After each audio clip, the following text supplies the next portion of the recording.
Hi, good evening. Welcome to Authors Talk by Trishna, The Vault of Vishnu Hindi translation के नए episodes में आपका स्वागत है। आइए सुनते हैं। एपिसोड 12। मैंने वर्ष 615 से लेकर जिंगतू में 3 संतोषजनक वर्ष बिताए। दुर्भाग्य से उसी समय चीन में गृह युद्ध छिड़ गया। सुई राजवंश अपने अंतिम पड़ाव पर था, जैसे कि मेरे पूज्य पिता ने अनुमान लगाया था। डोंगडू में दंगे हुए और मैं अपने भाई चेंसू और अन्य भिक्षुओं के साथ पश्चिम की ओर भाग गया। आखिरकार चेंसू और मैंने सीचुआनलू के पहाड़ों में शरण ली। मैंने अगले 3 साल कोंगहुई के मठ में बिताए।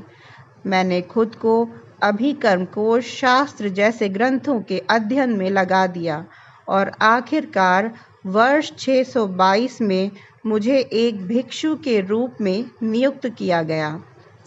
मैंने अगले कुछ वर्ष बौद्ध ज्ञान की खोज में विभिन्न प्रांतों का दौरा करते हुए बिताए। मैंने जिन स्थानों का दौरा किया उनमें से एक यांगचेंग 10 में शाओलिन मंदिर था। शाओलिन का नाम शाओशी पर्वत से लिया गया था, जो सोंग रेंज के 7 चोटियों में से एक है।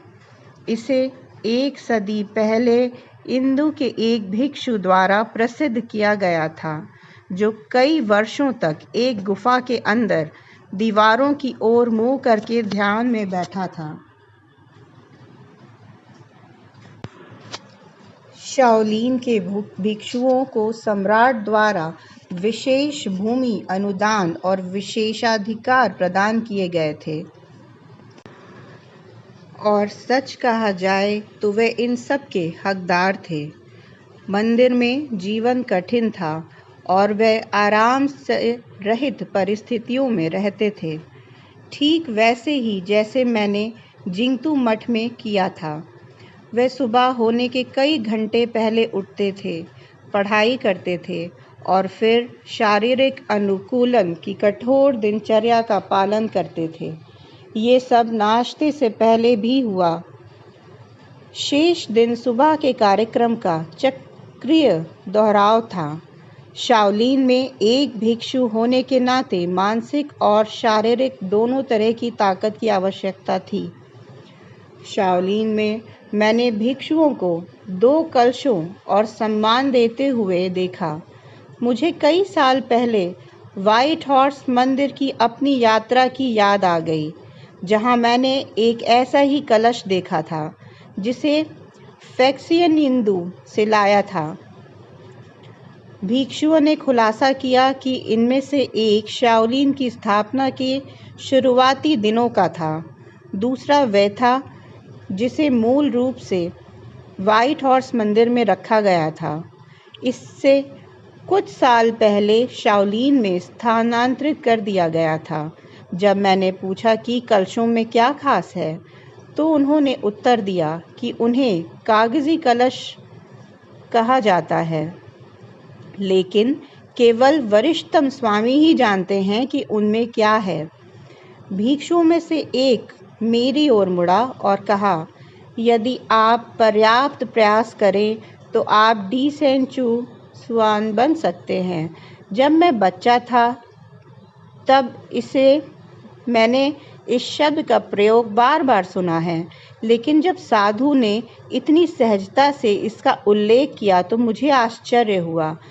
मैं अब तक जानता था कि इस अभिव्यक्ति का इस्तेमाल हमेशा सीना के भीतर बड़े सम्मान और प्रशंसा के प्रतीक के रूप में किया जाता था, लेकिन वास्तव में इसका मतलब क्या था?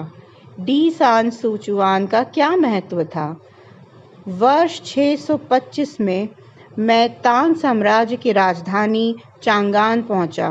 चांगान दुनिया के सबसे महान मध्ययुगीन शहरों में से एक था, जिसका क्षेत्रफल डाकिन से 6 गुना बड़ा था। 12 ये एक शहर था। इस 10 लाख से अधिक लोगों की और एक बड़ी विदेशी आबादी थी जो उत्तरी इंदु से पलायन कर गई थी। केंद्रीय याजों 13 कन्फ्यूशीवाद, ताओवाद, बौद्ध धर्म, नेस्टोरियन केंद्रीयता, पारसी धर्म और मनीचेवाद ने अंतरिक्ष के लिए संघर्ष किया। संगीत, कला, व्यंजन, धातुकर्म, कविता, गणित, भाषा, विज्ञान और फैशन के इतने अच्छे प्रतिपादकों के साथ ये दुनिया की संस्कृति और ज्ञान की राजधानी थी। चांगान में सुरक्षात्मक दीवारें थीं जो 16 फीट से अधिक ऊंची थीं। विनिर्माण, व्यापार, प्रार्थना, सरकार, मनोरंजन और अधिक सामान्य जीवन जैसी विशिष्ट गतिविधियों के लिए क्षेत्र निर्धारित किए गए थे। शहर के 114 अलग-अलग दीवारों वाले ब्लॉकों के साथ एक आयताकार ग्रिड पर बसाया गया था। इसके चौड़े रास्ते और सड़कें उत्तर से दक्षिण तक 11 और पूर्व से पश्चिम तक 14 थीं। सभी सड़कें पेड़ों से घिरी हुई थीं और जल निकासी के लिए उनके साथ-साथ नालियां बनी हुई थीं। शहर भर में माल की आवाजाही को सुविधाजनक बनाने के लिए चांगान के पास नहरों का एक नेटवर्क भी था। अंत में दुनिया भर की कई राजधानियों द्वारा इसकी नकल की जाएगी। सरकारी और महल की इमारतें 4 दीवारी से घिरी हुई थीं और इनमें विदेशी दूतावासों के दौरे के लिए क्षेत्र भी शामिल थे। शहर के दक्षिण पूर्व में एक विस्तृत आनंद पार्क था जिसमें एक झील, कई कमल तालाब, फूलों के बगीचे और मंडप थे। शहर ने अपनी कई ऊंची इमारतों, ज्यादातर बौद्ध मंदिरों और पैगोडा के कारण उत्कृष्ट प्रदर्शन किया और इसके मंदिरों को न केवल धार्मिक सेवाओं, अवशेषों की प्रदर्शनियों और धार्मिक उत्सवों का आयोजन किया, बल्कि गरीबों के लिए भोजन, सार्वजनिक स्नान और बीमारों के लिए दवा उपलब्ध कराने जैसी पर्याप्त सार्वजनिक सेवाएं भी आयोजित कीं। चांगान की भौतिक सुंदरता से विचलित होना आसान था, लेकिन मैं बौद्धिक और आध्यात्मिक रूप से प्रगति करने के लिए दृढ़ था। मैंने खुद को अंतहीन चर्चाओं और बहसों में डुबो दिया। चांगान में बहुत सारे महान बुद्धिजीवी थे और फिर एक दिन मेरी मुलाकात इंदु की एक अतिथि भिक्षु से हुई जो चीनी भाषा में पारंगत था। उसका नाम प्रभाकर मित्र था। मैं बुद्ध की भूमि से किसी से मिलने के लिए बहुत उत्साहित था। प्रभाकर मित्र 3 बौद्ध ग्रंथों का चीनी भाषा में अनुवाद करने के लिए भाषाविदों की एक टीम के साथ काम कर रहे थे। लगभग 65 साल की उम्र में उनके पास बांटने के लिए ज्ञान का खजाना था। पहली बार मैं किसी ऐसे व्यक्ति से बौद्ध धर्म के बारे में जानकारी प्राप्त करने में सक्षम हुआ जिसने मूल ग्रंथों का अध्ययन किया था। तब मुझे एहसास हुआ कि मुझे इंदु जाना चाहिए ताकि मैं बौद्ध धर्म के वास्तविक सार के साथ-साथ उसके स्रोत ग्रंथों तक पहुंच सकूं। शायद मैं रास्ते में डीसॉन सूचुआन भी बन सकता हूं, जैसे कि यांगचेंग के भिक्षुओं ने सुझाव दिया था। प्रभाकर मित्र ने मुझे सलाह दी कि मैं बौद्ध शिक्षा के सर्वोच्च केंद्र नालंदा जाऊं और उस समय के सबसे महान बौद्ध विद्वान सीलभद्र के अधीन अध्ययन करूं। प्रभाकर मित्र से मुलाकात के बाद मैंने संस्कृत सीखना शुरू किया ताकि मैं धर्म ग्रंथों को उनके मूल रूप में पढ़ सकूं। मैंने टोकरियन सीखने के लिए शहर के पश्चिमी बाजार का दौरा करना भी शुरू कर दिया, जो कि चीन के पश्चिम में टरफान जैसी जगहों पर बोली जाने वाली भाषा है। मैं अपने जीवन की वास्तविक यात्रा के लिए खुद को तैयार कर रहा था। सुबह होने से ठीक पहले एक फुटबॉल मैदान के आकार के खुले प्रांगण में जॉकस्ट्रैप के थोड़ा अधिक पहने हुए सैकड़ों पुरुषों ने अभ्यास किया। उनका ध्यान फुटवर्क और हाथों की गतिविधियों पर था। उनके पास जो लाठियां थीं वो बार-बार पानी में डुबाने और जोरदार पिटाई से कठोर हुए सरकंडों से बनी थीं। हालांकि इन छड़ियों के अंदरूनी हिस्से अर्धछिद्रित कार्क की तरह थे, लेकिन जिस गति से उन्हें चलाया गया था उसके कारण वे घातक हथियार बनने में सक्षम थे। चीन के हैनान प्रांत में डेंगफेंग काउंटी में ये गुप्त सुविधा जेल जैसी दीवारों के भीतर बंद थी। माउंट सॉन्ग के तल पर यह जंगल से घिरा हुआ था। कंटीले तारों की एक बाहरी परिधि ने ये सुनिश्चित किया कि सुविधा की दीवारों तक किसी का भी ध्यान न जाए। दीवारों के ऊपर बिजली के तार थे जो घुसपैठियों पर तुरंत हमला कर सकते थे। भूखंड के चारों कोनों पर निगरानी टावरों पर 24 घंटे सुरक्षा गार्ड तैनात रहते थे। सुविधा में गश्त करने वाले सभी कर्मियों की राज्य सुरक्षा मंत्रालय MSS द्वारा जांच की जानी थी। कई स्तरों की मंजूरी के बिना कोई भी परिसर में प्रवेश या बाहर नहीं जा सकता था। बड़े पैमाने पर फ्लडलाइट्स ने हर समय परिसर के क्षेत्र को रोशन किया था और एक क्लोज सर्किट कैमरा सिस्टम ने सुनिश्चित किया कि सुविधा के हर क्षेत्र की 24 घंटे निगरानी की जाए।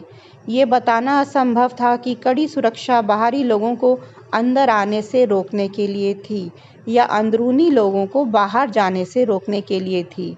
प्रत्येक प्रतिभागी विभिन्न गतिविधियों में विशेषज्ञ था। छलांग, बैंकवेट, सोमरसॉल्ट, हैंडस्टैंड और बॉडी रोल। वे मजबूत होते हुए भी सुंदर थे। उनकी दिनचर्या का स्तर प्रतिशत पैर प्रशिक्षण था। 30 को अपनी मुट्ठियों का उपयोग करना था। व्यायाम करने या तेज करने के संकेत के रूप में अपनी ताल की गति को एक साथ झूलती हुई हड्डियों के शोर से रुकी हुई थी। उनके गंभीर टक्कर की ध्वनि सैकड़ों एक साथ झूलती हुई हड्डियों के शोर से रुकी हुई थी जब वे काट रहे थे। सुबह की हवा के माध्यम से इस तमाशे में एक नाटकीय गुण था। भूखंड के उत्तरी हिस्से में एक विशाल आवासीय ब्लॉक था।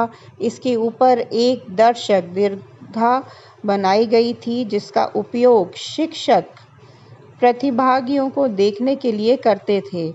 पास के शाओलिन मंदिर के 2 वरिष्ठ मास्टर नवयुवकों के प्रशिक्षण और सुदृढ़ दिनचर्या का प्रबंधन करने के लिए यहाँ रहते थे। उस्तादों को उस घी की गंध आ रही थी जिस उत्तर पश्चिम कोने में एक बड़े कढ़ाई में गर्म किया जा रहा था। पूर्वी हवा की सहायता से सुगंध उनकी ओर बढ़ी। जैसे जितना जल्दी हो सके उस्तादों ने हाथ उठाए। ढोल बजाने वाले रुक गए। कसरत करने वाले लोग अपने शरीर को तौलियों से पोंछते हुए कढ़ाई वाले मंच की ओर चल पड़े। प्रत्येक दिन जड़ी बूटियों के मिश्रण के साथ सैकड़ों पाउंड मक्खन को निष्फल स्पष्ट मक्खन बनाने के लिए गर्म किया जाता था। लोगों ने एक अनुशासित कतार बनाई और प्रत्येक ने 6 औंस तरल प्राप्त किया और कम किया। उनकी दिनचर्या कभी भिन्न नहीं होती। सुबह होने से 2 घंटे पहले उन्हें व्यायाम करने के लिए जगाया जाता था। उसके बाद घी का पेय दिया जाता था। फिर वे स्पा ब्लॉक में चले जाते थे जहां उन्हें दैनिक शारीरिक जांच के अलावा तेल मालिश और मिट्टी के पैक दिए गए। इसके बाद स्नान किया जाता था और दिन का एकमात्र भोजन नाश्ते और दोपहर के भोजन के बीच कभी-कभी किया जाता था। दाल, अंकुरित अनाज और सब्जियों का एक दलिया जो घी और कुछ हल्के मसालों में पकाया जाता था। 1 घंटे के आराम के बाद पुरुषों को 1 घंटे के ध्यान, सांस लेने के व्यायाम और गहन एकाग्रता से जुड़ी दिनचर्या से गुजरना पड़ा। इससे पहले हाथ से हाथ की लड़ाई, तोपखाने का उपयोग, चाकू और भाला चलाना और शारीरिक सहनशक्ति में कई घंटों का प्रशिक्षण दिया गया। वे रात में 5 घंटे से भी कम समय तक सोए, लेकिन वे गहरी नींद सोए। दोनों वरिष्ठ स्वामी पीले वस्त्र पहने, सिंदूरी शॉल से लिपटे हुए, जिसके ऊपर उनकी मालाएं लटकी हुई थीं, बालकनी से देख रहे थे। उन्हें परिणामों से प्रसन्न होना चाहिए था, लेकिन वे चिंतित दिख रहे थे। जैसे-जैसे कार्यवाही देख रहे थे, वृद्ध मास्टर के माथे पर झुर्रियां गहरी होती जा रही थीं। क्या हमें अधिकारियों से कुछ नहीं कहना चाहिए? छोटे भिक्षु ने पूछा। इससे कैसे मदद मिलेगी? कैसे? युवक ने पूछा, अपने शब्दों को चुनौती दिए बिना जाने देने को तैयार नहीं। 6 तत्व बाधाओं, प्रतिक्रिया, समय अभ्यास, तकनीक पुनरावृत्ति, उन्नत शारीरिक अड्रांग हथियार अभ्यास, सिंक्रोनाइज्ड आंदोलनों और आहार में सुधार करेंगे। ये उन्हें कार्यक्रम के अवांछित दुष्प्रभावों से अधिक प्रभावी ढंग से निपटने में सक्षम करेगा। लेकिन क्या बेहतर योद्धा बनना हमारा काम नहीं है? हम इन मासूम लड़कों के साथ ऐसा क्यों होने दे रहे हैं? युवा भिक्षु उन दिनचर्या से परिचित था जो जोड़ों और जोड़ों की चपलता में सुधार, आंतरिक अंगों को मजबूत करने, शरीर के ताकत को मजबूत करने और ऊर्जा को केंद्रित करने पर केंद्रित थी। उसके बजाय हम क्या कर रहे हैं? अवांछित रासायनिक परिवर्तनों की क्षतिपूर्ति। लेकिन हम वह सब कर रहे हैं जो हमें करना चाहिए, वरिष्ठ मास्टर ने कह दिया। याद रखें, इन सेनानियों के पास असीमित शक्ति है। उनकी भुजाओं का वजन केवल 10 जीन्स होता है, लेकिन वे एक ही झपट्टे में 10,000 जीन्स वजनी वस्तुओं को विस्थापित कर सकते हैं। प्रत्येक योद्धा की भुजा एक सिर है, उसके पैर पूंछ। एक एकल आंदोलन इस योद्धा को परिभाषित करता है। वे किसी ड्रैगन से कम नहीं है जो अपने शरीर के सभी हिस्सों से वार करने में सक्षम है। एक अजगर जो मर जाएगा क्योंकि हमने उसकी ओर ये निर्णय लिया है। युवा भिक्षु ने अपनी आंखों में दर्द के साथ कहा। वृद्ध भिक्षु ने उदासी के भाव से अपने सहकर्मी की ओर देखा। उसने सोचा, वह केवल वही कह रहा है जो मैं नहीं कह सकता।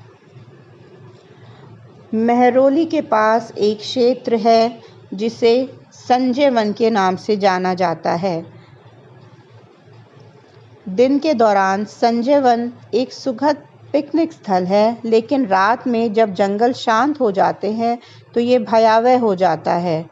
संजय वन के भीतर लाल कोट के खंडहर हैं, जो तोमर वंश के समय का किला था। खंडहरों के बीच एक मुस्लिम रहता था। कब्रिस्तान जहां बच्चों के शव रखे जाते हैं। ऐसा माना जाता है कि दफनाए गए बच्चे हर रात अपनी कब्रों से उठ जाते हैं और उनकी हंसी और रोने की आवाज़ दूर तक सुनी जा सकती है। आश्चर्य की बात है, बहुत कम लोग रात में इन जगहों में जाते हैं। इस प्रकार इस गुप्त मुलाकात के लिए आदर्श स्थान है यदि कोई कमज़ोर दिल वाला नहीं है। आधी रात को कार की 2 जोड़ी हेडलाइटें लाल कोट की दीवारों तक, गंदगी भरी सड़कें पर चढ़ गईं और पूर्व निर्धारित स्थान पर रुक गईं। दो व्यक्ति अपनी अपनी कारों से बाहर निकले और कई साल पहले किले की प्राचीन से गिरी एक चट्टान से बनी एक बेंच पर बैठ गए। पास में पीपल का पेड़ होने के कारण वे पहले भी कई बार इस स्थान का उपयोग कर चुके थे। स्थानीय किंवदंती ये है कि एक भूतिया प्रेत लंबे बालों वाली और सफ़ेद साड़ी पहने एक महिला हर रात उस पेड़ से उसकी गर्दन लटकती थी, जो कई सदियों पहले हुई उसकी हिंसक मौत को दोहराती थी। निसंदेह ये बिल्कुल बकवास था। यदि आप पहले ही मर चुके थे तो बार बार खुद को क्यों मारें? दोनों भारी शीतकालीन कोट पहने हुए थे। शेंगली ने सिगरेट जलाई और धुएं को गहरी सांस के साथ अंदर लिया। शेंगली नाम एक उपनाम था और इसे अक्सर खुफिया हलकों के बीच दबे स्वर में संदर्भित किया जाता था। कोई नहीं जानता कि शेंगली कौन था, लेकिन हर कोई जानता था कि जासूस व्यवसाय में सर्वश्रेष्ठ था। इसे मित्रों और शत्रुओं के समान रूप से स्वीकार किया। अब कई साल हो आए थे जब शेंगली सोने, हीरे या तेल से भी अधिक मूल्यवान उस अत्यंत मूल्यवान वस्तु का व्यापारी बन गया था। जानकारी एक जासूस का जीवन हमेशा जोखिम भरा होता है, लेकिन शेंगली को इससे कोई फर्क नहीं पड़ता था। ऐसे लोग भी थे जो पैसे, उत्साह या महत्वाकांक्षाओं के लिए जासूस बन गए, लेकिन शेंगली उन टोकरियों में से किसी में भी नहीं फंसी। शेंगली आदर्शवाद के कारण जासूस था। गहरी आस्था रखने वाले लोग अक्सर अपने आदर्शों के लिए मरने को तैयार रहते हैं। शेंगली के बगल में एक वरिष्ठ सरकारी अधिकारी बैठा था, जो कई वर्षों से जासूस का संचालक था। पैम खुराना पर नज़र रखें और मुझे इसकी हर चीज़ के बारे में बताते रहें, अधिकारी ने कहा। मैं उसकी द्वारा खोजी गई किसी भी चीज़ के बारे में जानना चाहता हूँ, इससे पहले कि वह अन्य स्रोतों के माध्यम से चुनिंदा रूप से मुझ तक पहुँचें। शेंगली ने सांस छोड़ते हुए सिर हिलाया। कैमल नॉन फिल्टर सिगरेट के कारण धुआं घना और तीखा था, जिसे जासूस हमेशा पीता था। इसने दिल्ली की ठंडी हवा के दिन साथ मिलकर सामान्य से अधिक गाढ़ा धुआं उत्पन्न किया। फेफड़ों के कैंसर के विकसित होने की संभावना अधिक थी, लेकिन ये असीम रूप से अधिक संभावना थी कि शेंगली उससे पहले ही ड्यूटी के दौरान मर जाएगा। शेंगली को वास्तव में कोई परवाह नहीं थी। जीवन को अपने वर्षों में गिने, अपने जीवन को वर्षों में नहीं। ऐसा किसने कहा था? John Lennon, Muhammad Ali, Abraham Lincoln? शेंगली अंतिम नाम पर बसे। दोनों ने जंगल से आती आवाज़ों को नज़रअंदाज कर दिया। सामान्य जंगल की आवाज़ों को अलौकिक कारण बताना मूर्खता थी, और वे दोनों जानते थे कि इंसान भूतों से कहीं अधिक खतरनाक होते हैं। जासूस ने पूछा, अगर उसे अपने पिता के बारे में पता चल गया तो क्या होगा? मेरा मतलब है उनकी मृत्यु का कारण और वह बातें जो वह नहीं जानती थी। पदाधिकारी ने जवाब दिया, इसके बारे में चिंता करना बंद करें, विवरण के साथ ही मर गए। ये भी महत्वपूर्ण है कि हम स्वयं को विचलित न होने दें। हमें अपने उद्देश्य के बारे में स्पष्ट होने की आवश्यकता है। ये सुनिश्चित करना कि चीन और भारत के बीच रणनीतिक सैन्य दूरी बनी रहे। दुर्भाग्य से पाम खुराना इसे बदल सकती हैं। हमें ये सुनिश्चित करना चाहिए कि वह किसी भी परिस्थिति में ऐसा हासिल न कर पाए। कैसे? पीएम खुराना हम उस जानकारी तक ले जाएं जिसकी भारत को ज़रूरत है, फिर हम ये सुनिश्चित कर सकते हैं कि दो चीज़ों में से एक घटित हो। एक, इसका उपयोग हमारे चीनी मित्रों के लाभ के लिए किया जाता है। दूसरा, जानकारी नष्ट कर दी जाए ताकि भारत इसका उपयोग ना कर सके। एलएलएल के बारे में क्या? शोंगली ने पूछा। लेनिनवादी लिबरेशन लीग एक दूसरे वामपंथी कट्टरपंथी गुरिल्ला संगठन का मुख्यालय नागालैंड के जंगली जंगलों में था।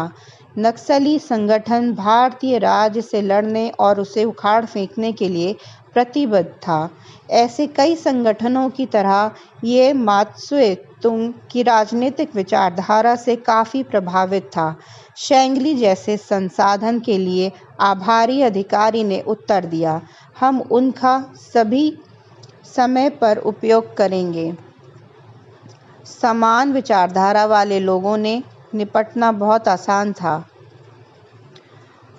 जनरल जय ठाकुर भारतीय प्रधानमंत्री के आधिकारिक निवास और प्रमुख कार्यालय 7 लोक कल्याण मार्ग के गेट पर अपनी चमकदार काली एम्बेसडर से उतरे। सर सुबह के 6 बजे थे। प्रधानमंत्री सुबह 5 बजे अपनी बैठकें शुरू करने के लिए जाने जाते हैं और अपने सभी सहयोगी स्टाफ को सतर्क रखते हैं। 12 एकड़ के परिसर की ओर जाने वाला केवल एक ही द्वार था, जिसमें 5 बंगले थे, जिनमें प्रधानमंत्री का आवास, एक अनौपचारिक बैठक कक्ष, एक सम्मेलन सुविधा और एक अतिथि गृह था। इनमें से एक बंगले पर पीएम की सुरक्षा की जिम्मेदारी संभाल रहे स्पेशल प्रोटेक्शन ग्रुप एसपीजी का कब्जा था। केवल उन्हीं लोगों को अंदर जाने की अनुमति थी जो आगंतुकों की सूची में थे। उस नियम का कोई अपवाद नहीं था जब तक कि आप जनरल जय ठाकुर न हो, लेकिन ठाकुर को भी अपना वाहन चौकी पर खड़ा करना पड़ा और बाकी रास्ता पैदल चलना पड़ा। हालांकि अर्जुन गुलमोहर और सेमल के पेड़ों से सुसज्जित लॉन और मोरों के साथ घूमने में एक सुंदर सैर थी। जय ठाकुर नंबर 5 की ओर बढ़े तो उनका स्वागत स्मार्ट सैल्यूट के साथ किया गया। इस विशेष बंगले का उपयोग प्रधानमंत्री द्वारा अपने निवास और अनौपचारिक बैठक के क्षेत्र के रूप में किया जाता था। सुरक्षा साधारण रूप से कड़ी थी। एसपीजी और केंद्रीय रिजर्व पुलिस बल सीआरपीएफ के सदस्य हर रणनीतिक बिंदु पर सुरक्षा प्रदान कर रहे थे। पूरा परिसर नो फ्लाइट जोन था। प्रधानमंत्री के साथ ठाकुर की बैठकें हमेशा साउथ ब्लॉक के बजाय यहीं होती थीं। नंबर 5 पर उन्होंने अब ठाकुर की मुलाकात पीएम के निजी सचिवों में से हुई, जो आगंतुकों के कमरे को नज़रअंदाज करते हुए एक छोटे गलियारे से होकर उनके साथ गए। राष्ट्रीय आधुनिक कला गैलरी की पेंटिंग दीवारों पर सजी थी। ठाकुर बमुश्किल नज़र डालकर आगे बढ़े, जबकि सचिव आगे बढ़े और बैठक कक्ष का दरवाज़ा खोला। पीएम पहले से ही अंदर थे। उस आदमी के लिए अविश्वसनीय रूप से फिट लग रहा था, जिसकी उम्र 70 साल से भी कम थी। क्या आपने प्रतिक्रिया शुरू कर दी है? जैसे ही ठाकुर को अंदर लाया गया, उन्होंने पूछा। कोई अभिवादन, शुभकामनाएं या प्रारंभिक छोटी बातचीत नहीं थी। दोनों ने स्थिति की गंभीरता को समझा। हाँ सर, ठाकुर ने उत्तर दिया।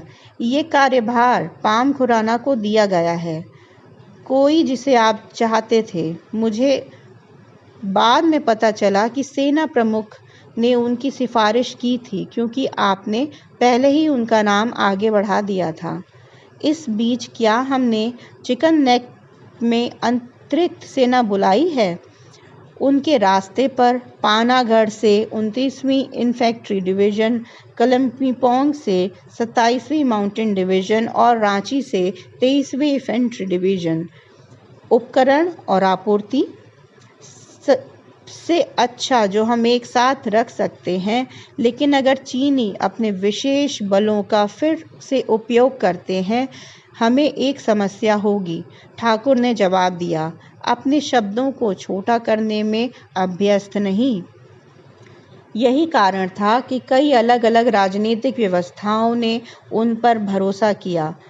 तुम्हें मुझसे क्या चाहिए? ठाकुर ने उत्तर दिया, समय आ गया है, ये पता लगाने का समय आ गया है कि चीनी सैनिकों की ताकत का मुकाबला कैसे किया जाए। एक बार जब हम किसी निश्चित दिशा में आगे बढ़ जाते हैं तो मैं पीछे नहीं हटना चाहता। पीएम ने सिर हिलाया। उन्होंने उमर खय्याम को उद्देश्य करते हुए कहा, चलती हुई उंगली लिखती है और लेखन के साथ आगे बढ़ती है। प्रधानमंत्री का पहला प्यार कविता थी और ये उनकी अविश्वसनीय वक्तृत्व कला थी जिसने उन्हें राजनीतिक क्षेत्र में खींच लिया था। प्रशिक्षण के द्वारा वे एक मेडिकल डॉक्टर, लेकिन कविता हमेशा से उनका जुनून रही थी। ठाकुर ने सराहना करते हुए नाटक किया। प्रधानमंत्री ने फ़ोन उठाया और अपने विदेश मंत्री को फ़ोन करते हुए कहा, आइए आपके लिए कुछ समय बिताने का कोई तरीका ढूंढते हैं। मंत्री के अंदर आते ही उन्होंने ठाकुर को बाहर जाने का इशारा किया। प्रधानमंत्री ने अगली बार प्रवेश करने वाले व्यक्ति से कहा, पिछले साल ही चीन के राष्ट्रपति के साथ मेरी 7-8 मुलाकात हुई थी। इसकी संभावना नहीं है कि वह इसके पीछे हैं। भारत और चीन उभरती हुई महाशक्तियों में से हैं और साथ मिलकर काम करना हमारे पारस्परिक हित में है। अंतर्राष्ट्रीय संबंधों में 2 दशकों के अनुभव वाले हार्वर्ड शिक्षित राजनयिक विदेश मंत्री अपने बॉस को प्रश्नोत्तरी भाव से देखा। इन्होंने कहा, चीन और भारत स्पष्ट रूप से अलग हैं, क्योंकि भारत के विपरीत चीन एक कमांड कंट्रोल देश है, जहां सर्वोच्च नेता हर चीज़ का फैसला करता है। लेकिन सच्चाई इससे भी कोसों दूर है। जो होता है ज़रूरी नहीं है कि वही हो जो नेता चाहता हो। ऐसा लगता है कि ये आक्रामक मुद्रा उसके दाहिने हाथ भुजंग की पहल है। क्या आपने इस नवीनतम चीनी आक्रामकता के बारे में अमेरिकी दूतावास से बात की है? राजदूत ने सामान्य बातें की, लेकिन कुछ भी देने को तैयार नहीं थे। अमेरिकी क्या चाहते हैं? एक सौदा। वे चिंतित हैं कि आप लड़ाकू विमानों के आगामी ऑर्डर के लिए रूसियों या फ्रांसीसियों की ओर रुख कर रहे हैं। वॉशिंगटन डीसी में क्या समय हुआ है? पीएम ने अचानक पूछा। मंत्री ने अपनी घड़ी की ओर देखा। उन्होंने उत्तर दिया, सर्दियों में वे 10:30 घंटे पीछे रहते हैं, इसलिए शाम के 7:30 बजे हैं। आइए उसे कॉल करें। पीएम ने पहले से कॉल शेड्यूल करने के लिए सामान्य प्रोटोकॉल को तोड़ते हुए कहा। उन्होंने अपने निजी सचिव को फ़ोन करने के लिए कहा। क्या कहोगे उसे? अमेरिकियों को लड़ाकू विमानों के लिए हमारा खरीद ऑर्डर मिल गया, बशर्ते तकनीकी आवश्यकता और वाणिज्यिक शर्तें भारत के सर्वोत्तम हित में हैं। और अमेरिकी राष्ट्रपति को चीनियों पर अपनी आक्रामकता बनाए रखने के और संघर्ष पूर्व स्थिति पर बने रहने के लिए दबाव डालना चाहिए। चीनी क्यों सहमत होंगे? पीएम ने कहा, हम पाकिस्तान अधिकृत कश्मीर के माध्यम से चीन के वन बेल्ट रोडवे के बारे में हंगामा करेंगे, लेकिन इसे किसी भी तरह से न जाने देंगे। उस क्षेत्र पर हमारा वस्तुतः कोई नियंत्रण नहीं है। ये एक छोटी सी रियायत है, लेकिन ये अमेरिकियों को गाजर के रूप में आगे बढ़ाने के लिए कुछ देता है। चीनी फ़ोन बजा और पीएम ने जवाब दिया, आपसे बात करके अच्छा लगा राष्ट्रपति महोदय। उन्होंने अपने विचारों को रेखांकित किया करते हुए कहा। मंत्री जी ने एक पैड पर कुछ लिखा और उससे पीएम के ध्यान के लिए बढ़ा दिया। इसमें एक ही शब्द था, अवरोधन। पीएम ने सिर हिलाया और आखिरी मुद्दा उठाया। वे अमेरिकी इंटरसेप्टर्स, विशेषकर राष्ट्रीय सुरक्षा एजेंसी की इंटरसेप्टर्स तक पहुंच जाता था। आखिरकार एनएसए दुनिया का सबसे बड़ा छिपकर बातें सुनने वाला व्यक्ति था। प्रत्येक दिन इसके कंप्यूटर में 1.7 बिलियन ईमेल, फ़ोन कॉल और विविध संचार को इंटरप्ट संग्रहित किया गया था। मैं एनएसए से भारत से संबंधित चीनी संचार और गतिविधियों पर कड़ी निगरानी रखने के लिए कह रहा हूं। अमेरिकी राष्ट्रपति ने एन्क्रिप्टेड लाइन पर आश्वासन दिया, शायद उन कुछ लाइनों में से एक जिसे एनएसए ने टेप नहीं किया। उन्हें खुशी थी कि आखिरकार उनके पास कुछ ऐसा था जिनकी उनकी सुरक्षा लॉबी सराहना करेगी। जब मैं चंगान में था तो एक रात मुझे ज्वलंत सपना आया। मुझे ब्रह्मांड के केंद्र में सुमेरु पर्वत का दर्शन हुआ, जो सोने, चांदी, क्रिस्टल और बेरिल से बना एक पर्वत था और एक विशाल समुद्र से घिरा हुआ था। मैंने अपने आप को एक पतले चेस्टनट रंग के घोड़े की वार्निश काठी पर सवार होकर पहाड़ की ओर बढ़ते हुए देखा। ज़मीन पथरीली और फिसलन भरी थी, इसलिए मेरा घोड़ा अक्सर अपना पैर खो देता था। लेकिन जब मुझे लगता था कि हम फिसलने वाले हैं, तो उस समय पर विशाल कमल के फूल हमारा साथ देने के लिए खिल जाते थे। मैं चौंक कर उठा और महसूस किया कि सपना एक संदेश था। इंदु की यात्रा वास्तव में कठिन होगी, लेकिन अगर मैं दृढ़ रहा तो बुद्ध मुझे वहां तक पहुंचने में मदद करेंगे। मैंने संदेश पर कार्रवाई करने का निर्णय लिया। मैंने सम्राट ताइजोंग को इंदु की यात्रा करने की अनुमति के लिए एक याचिका प्रस्तुत की। मैंने लिखा कि डी सेंचुआन बनना मेरी हार्दिक इच्छा थी, जिसके लिए मैं यात्रा करना चाहता था। मेरी याचिका बिना किसी कारण तुरंत खारिज कर दी गई, लेकिन मेरे मित्रों और सलाहकारों के समूह के माध्यम से मुझे बताया गया कि तांग साम्राज्य अभी भी बहुत छोटी थी और इसकी सुरक्षा अनिश्चित थी। इसकी सीमाएं आवश्यक रूप से सील रहती थीं। इसके अलावा to be continued. Thank you so much for today.